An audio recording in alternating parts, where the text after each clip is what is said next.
¿Qué tal? ¿Cómo están? Nos volvemos a encontrar hoy para seguir nuestra lectura guiada de la carta a los romanos. Hemos partido desde el capítulo 12 porque es toda la parte práctica.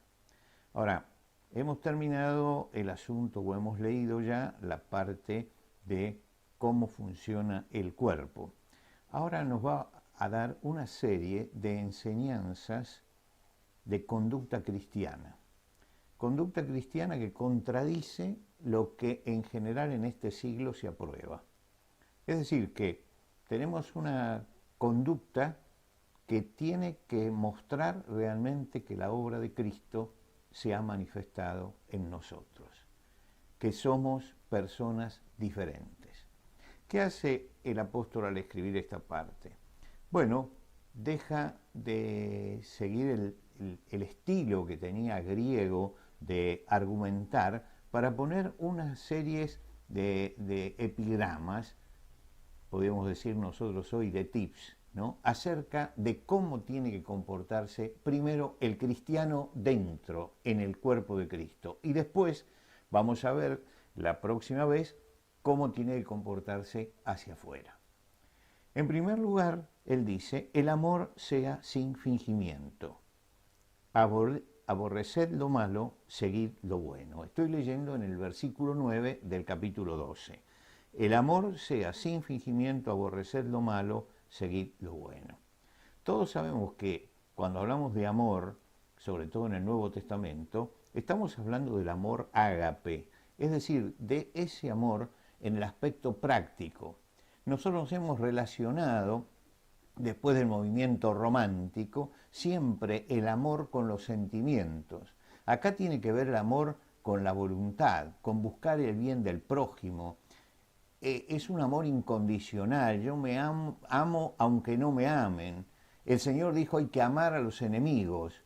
No está hablando de un sentimiento, sino está hablando de una voluntad que se mueve para hacer el bien aún a aquellos que no nos aman y que nos hacen el mal.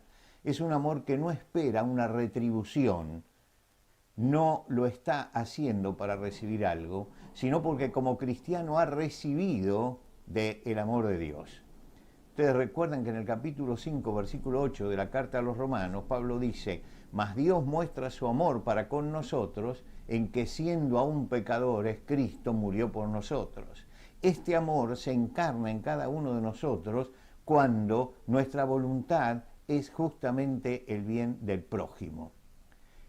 Hoy se habla mucho de amar, para amar se necesita química. Esto no necesita ninguna química, porque ni tampoco ninguna afinidad, ni tampoco ninguna emoción. Lo que yo tengo que hacer es, por agradecimiento al Señor, actuar positivamente, mostrando y buscando el bien de mi prójimo.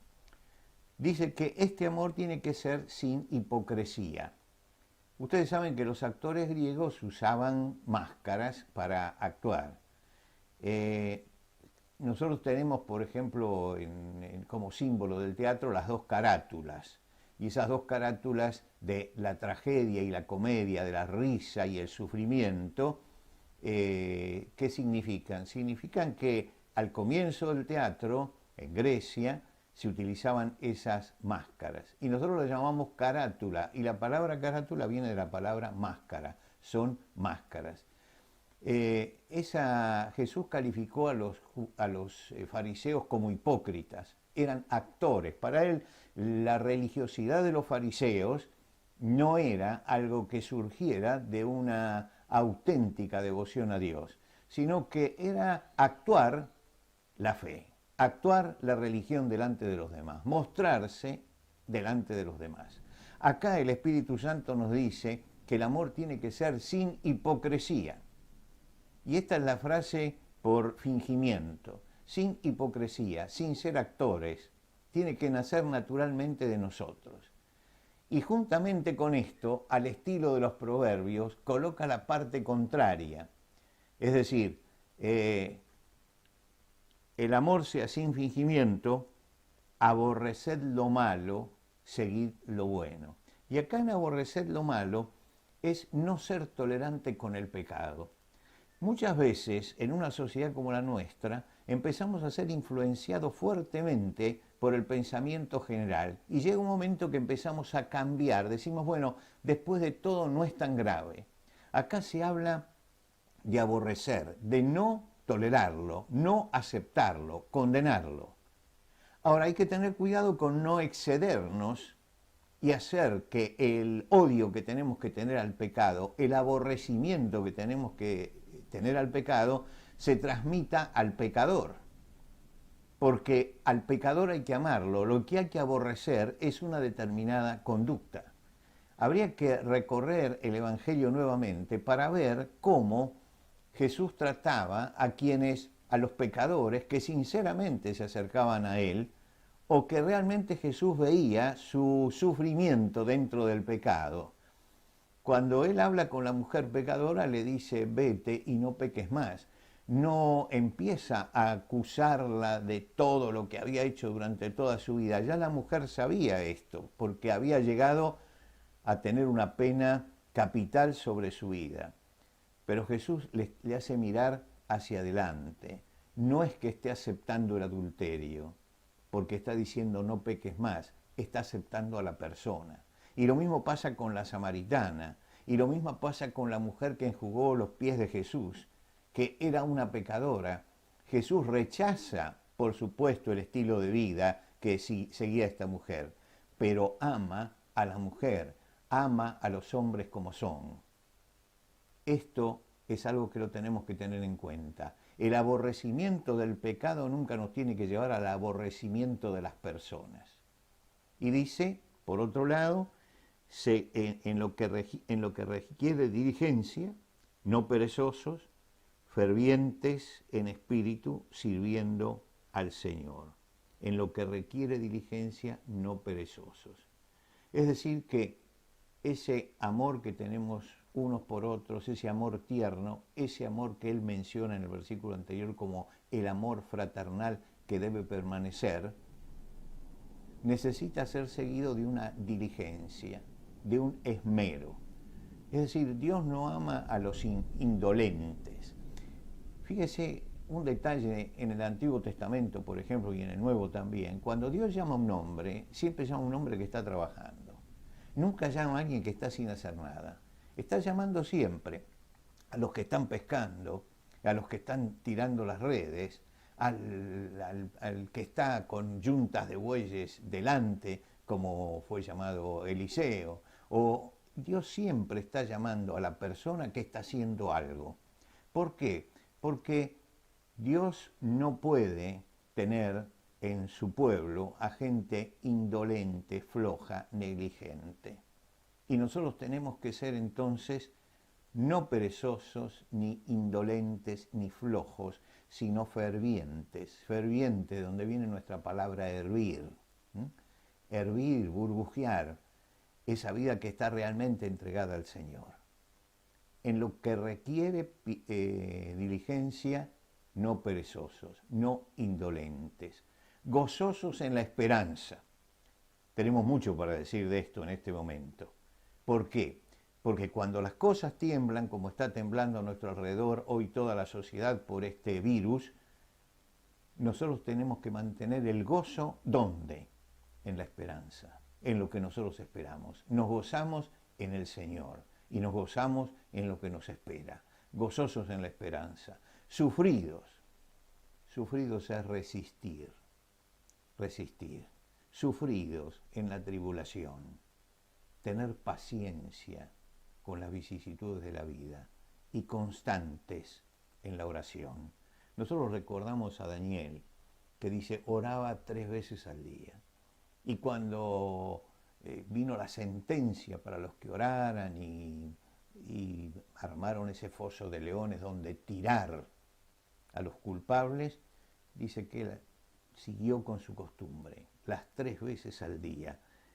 Esto es ser constantes en la oración. Vamos al versículo 13.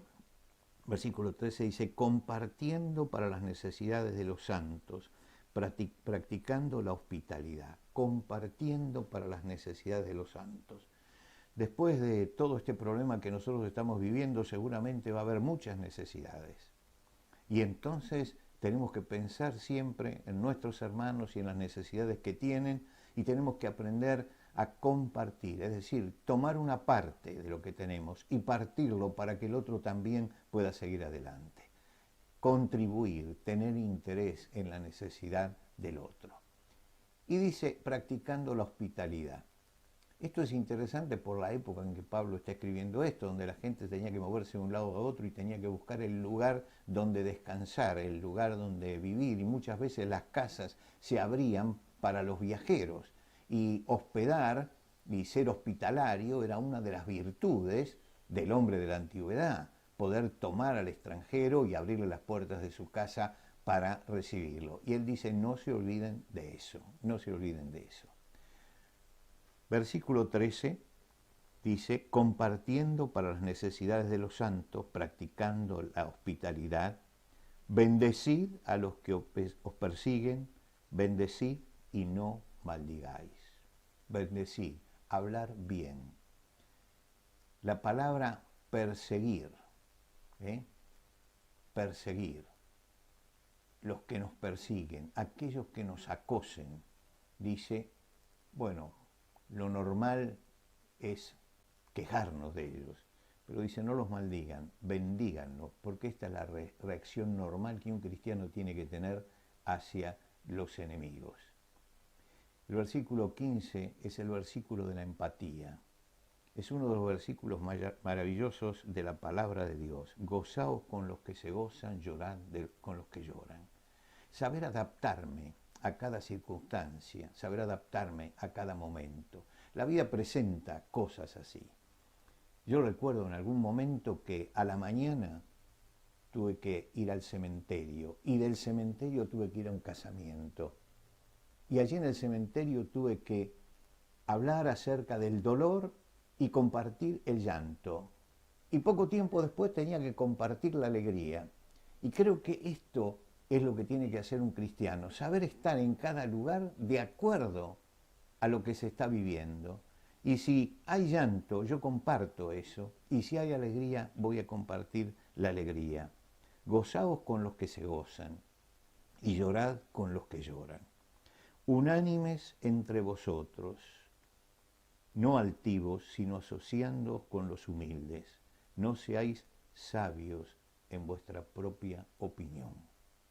Este versículo, unánimes, sentir lo mismo, no altivos, nos advierte contra las ambiciones orgullosas que podemos tener, como el caso de Ananías y Zafira, que querían ser más de lo que eran. Esto es la altivez.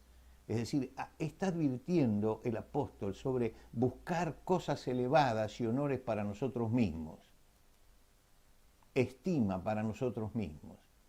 Dice, esa altivez no tiene que estar, no tiene que aparecer en la vida del cristiano.